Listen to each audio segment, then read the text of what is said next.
He needs to keep the ball rolling because it's been rolling pretty fast and pretty well since he took office.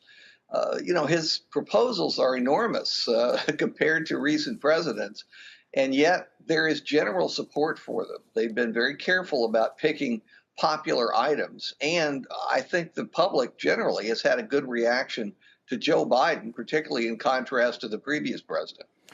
Is there anything he can do to bring over some on the other side to any of his proposals? And if so, what? Oh, he could hypnotize them. That might be a possibility. But honestly, Shep, that's the only thing I can think of. We live in a very polarized time. And if for some reason he has to compromise, for example, if on any given day, the Senate could change control if one of the Democratic senators leaves office and it's in a state where the governor gets to appoint a replacement and the governor's Republican. So he might have to compromise eventually if something like that happened. But he's making hay while the sun shines. This speech is going to look different and sound different than anything I guess any of us has ever seen. Do you think that'll hurt the president's ability to make a big impact here or not really? I doubt it. I'm going to be surprised, Shep, if people don't like this format because you're not going to have the monkeys on both sides jumping up and cheering and sitting down and booing. And I don't know that they add very much. In fact, they're distracting and most people are turned off by it.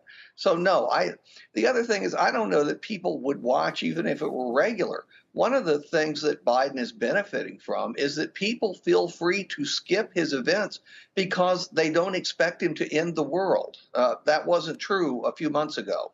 Not for him, for the previous president. Of course. Tonight, the sell is not really to members on the other side of the aisle. It's to viewers on the other side of the television.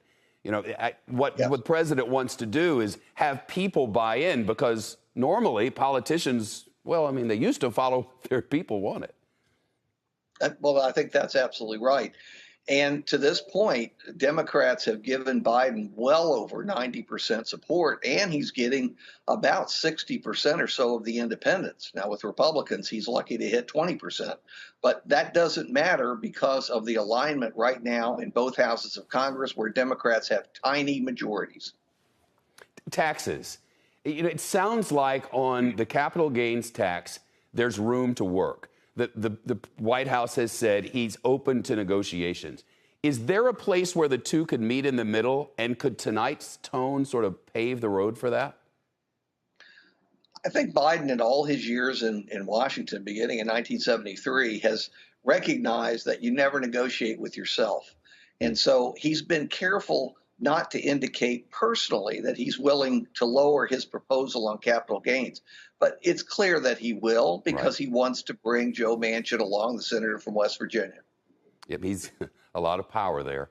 Larry Sabato, we'll see you through the night. Thanks so much. Shepard Smith here. Thanks for watching CNBC on YouTube.